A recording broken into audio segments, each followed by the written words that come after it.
ನಟ ಪುನೀತ್ ರಾಜ್ಕುಮಾರ್ ಅಗಲಿದ ದಿನದಂದು ಸಾಮಾಜಿಕ ಜಾಲತಾಣಗಳಲ್ಲಿ ಅವರ ಸಮಾಜಮುಖಿ ಕಾರ್ಯಗಳಿಗೆ ಸಂಬಂಧಿಸಿದ ಅನೇಕ ಪೋಸ್ಟ್ಗಳು ವೈರಲ್ ಆಗಿತ್ತು. ಪುನೀತ್ ಮಾಡಿರುವ ಮಾನವೀಯತೆಯ ಕೆಲಸಗಳನ್ನು ನೋಡಿದ ಜನರು ಕನ್ನಡ ನಾಡು ಓರ್ವ ಚಿನ್ನದಂಥ ವ್ಯಕ್ತಿಯನ್ನು ಕಳೆದುಕೊಂಡಿತ್ತಲ್ಲ ಅಂತ ಕಂಬನಿ ಮಿಡಿದಿದ್ರು. ಆದರೆ ಸಾಮಾಜಿಕ ಜಾಲತಾಣಗಳಲ್ಲಿ ಹರಿದಾಡುತ್ತಿರುವ ಪೋಸ್ಟ್ಗಳಲ್ಲಿ ಕೆಲವೊಂದು ನಕಲಿಗಳಿವೆ ಎಂದು ಸ್ಪಷ್ಟವಾಗಿದೆ.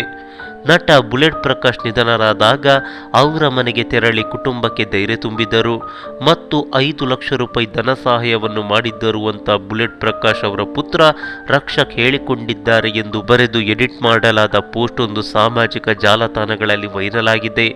ಆದರೆ ಇದು ಸುಳ್ಳೆಂದು ಬುಲೆಟ್ ಪ್ರಕಾಶ್ ಅವರ ಪುತ್ರ ರಕ್ಷಕ್ ತಿಳಿಸಿದ್ದಾರೆ.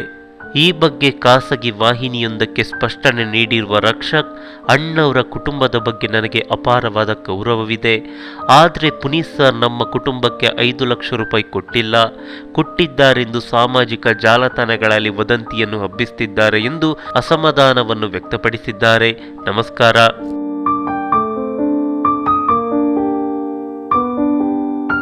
ಈ ಮಾಹಿತಿ ನಿಮಗೆ ಇಷ್ಟವಾಗಿದ್ದರೆ ಲೈಕ್ ಮಾಡಿ, ಶೇರ್ ಮಾಡಿ, ಹಾಗೆ ನಮ್ಮ ಕೋಸ್ಟಲ್ ಕನ್ನಡ ಯೂಟ್ಯೂಬ್ ಚಾನಲ್ಗೆ ಸಬ್ಸ್ಕ್ರೈಬ್ ಮಾಡಿ. ನಮ್ಮ ಹೆಚ್ಚಿನ ಅಪ್ಡೇಟ್ಸ್ಗಳಿಗಾಗಿ ಕೋಸ್ಟಲ್ ನೆಟ್ವರ್ಕ್ ಇನ್ಸ್ಟಾಗ್ರಾಮ್ ಪೇಜ್ ಹಾಗೆ ಫೇಸ್ಬುಕ್ ಪೇಜ್ಗೆ ವಿಸಿಟ್ ಮಾಡಿ. ಧನ್ಯವಾದಗಳು.